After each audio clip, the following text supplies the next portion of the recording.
Okay. Hello. Good morning. Hello. Good morning. I'm going to start this off as always because I am in my garden here in Kamui, Puerto Rico. The breeze is blowing this morning and it's just a lovely day. So I have to begin by saying hello. Best wishes to you wherever you are today. Let's start with that.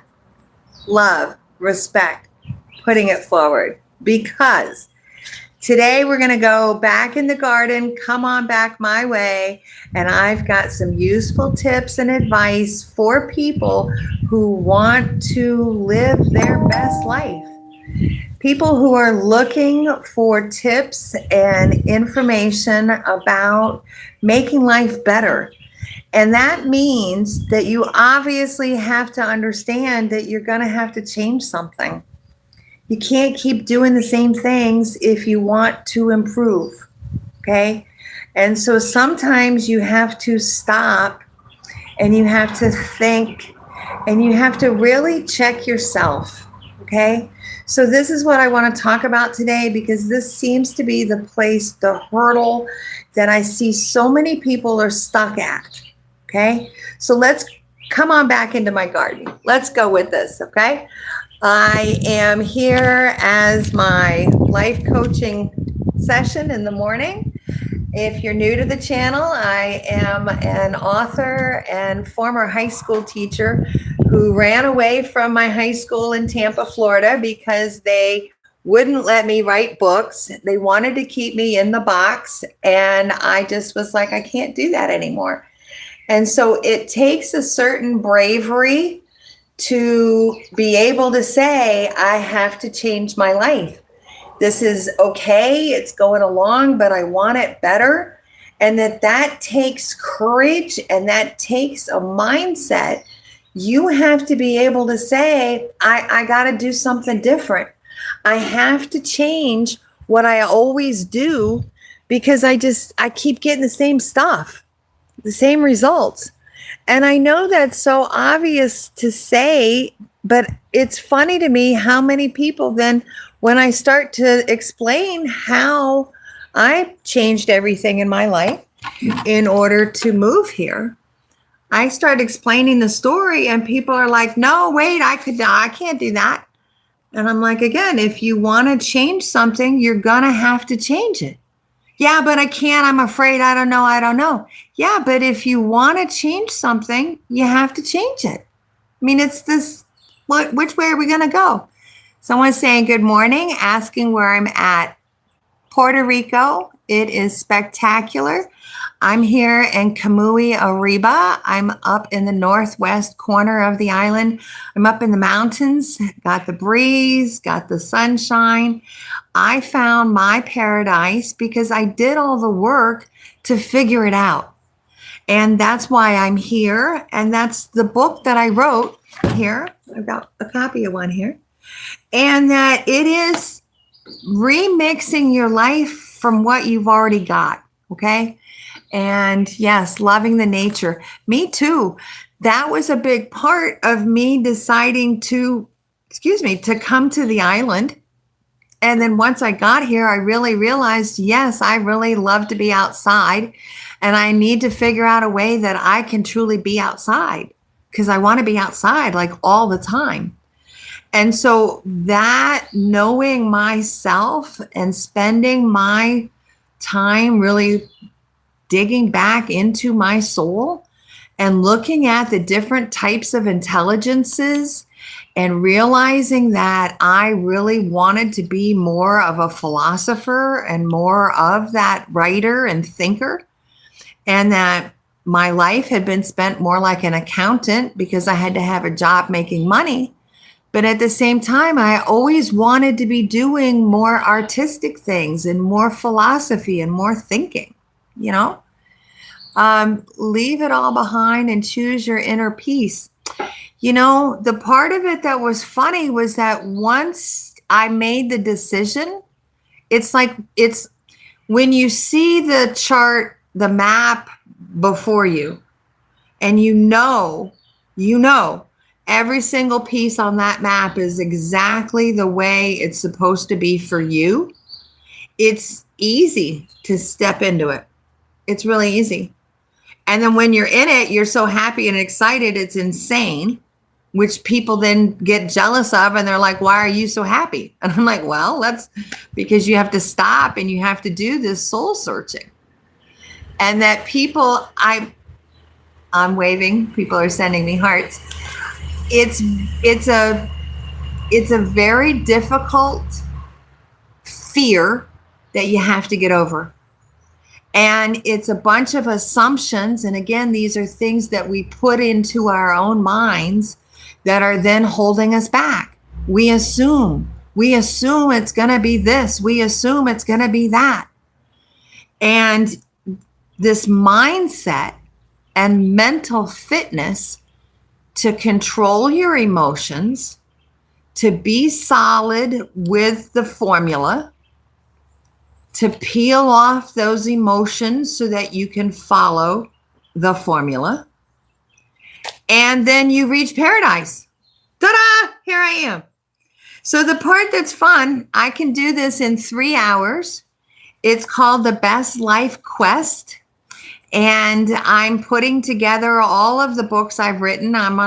This will be book number 8. Revising it, improving it. Every edition gets better. Every time I think about something and I get working on it, I then can make it better. And that's what I was saying, this kind of confidence to step out and do something bold, be heroic, be that superpower, because I'm confident enough that if it falls apart, it's okay. It's an experiment. It's supposed to fall apart because then I'll know what's wrong. I can keep fixing it and I'll try it again. And book number 9 will come out and then book number 10 is going to come out. And I'm going to reach the point of having the ultimate formula because I have to figure this out. So mindset and time takes time to think. It takes time to process it. It takes time to let it grow.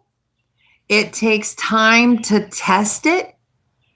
It takes time to really work and be solid. And yet we live in a world that we think is going to be like this. And I do it myself. I'm, the pot calling the kettle black here. Case in point, I know this myself. I want to push things, push, because I want to get it out. And I have to be then experimental with it because it's not going to be perfect. I didn't go through every little step and every little process because I'm a trailblazer and I'm busting down the hurdles. That's mindset. That's confidence in my soul and my purpose and my abilities. So that's my morning deep, big thought here from my garden. And I am working here. I'm so excited. Like I said, in the mornings is my digital arts and writing and thinking. And in the afternoon, I switch over to more visual arts and sculptures and paintings and things. And at night is when it gets really nitty gritty because we really have to get to the politics that are winding everybody up. We're on a big political roller coaster in the United States. And I came to Puerto Rico, I don't know, a few years ago. I thought it would be more stable over here for some reason, thinking of my own runaway to my island paradise. For all of those reasons, exactly what I wanted. And yes, I knew the colonialism and the problems here for the people that are local here on the island. I know that. I'm the champion. I'm the fighter that's here to help people here figure out what they want to do. So this political discussion happens at night, especially Tuesday nights on my wayfinding station. It's over on my political channel, Betrayed by Trump Guide. And I'm offering the peace settling roundtable structured conversation. It's my civics class, a couple of activities from that. It's my English class with a couple of activities from that, and a lot of superhero magic mixed all in, because we have a huge problem. And I've done the research, I have the plan, I have the test, I'm implementing it, and it's going. And I need feedback. This is what we're doing. This is my project. And so people here are asking me if I'm vegan. You know, I don't eat a lot of meat, but that's more a function of where I live. I live in a food desert. I don't have a grocery store within a mile of my house. The shipping channels here on Puerto Rico are a nightmare, and they've gotten worse. For example, I can't get crunchy peanut butter at a grocery store. So being vegan is kind of a title. It's kind of a label that you're trying to put on me, or you're trying to put on somebody. And there's more to it than just the label. So, you know, kind of step back and having respect, having truth, which is the code that I live by and that I'm having other people agree to live by. And so if you respect me, then you can appreciate how difficult it is to get food for everybody. Sustainability of food is a real problem. And that's what we have to talk about with respect, because people are hungry. So that's what we got to figure out. And I want to hear from someone. Please tell me in a most respectful way how you think we should be able to fix this. I need to hear from both sides. I want to hear, yes, the MAGA voters' opinions, because the MAGA voters are having some issues according to Google search. The search terms are on the rise. So I'm not making this up. I'm trying to figure out a peaceful way to settle it. Okay? Live in a place surrounded by nature. I absolutely do. Thank you. And let's get to common ground. Common love, Mother Earth.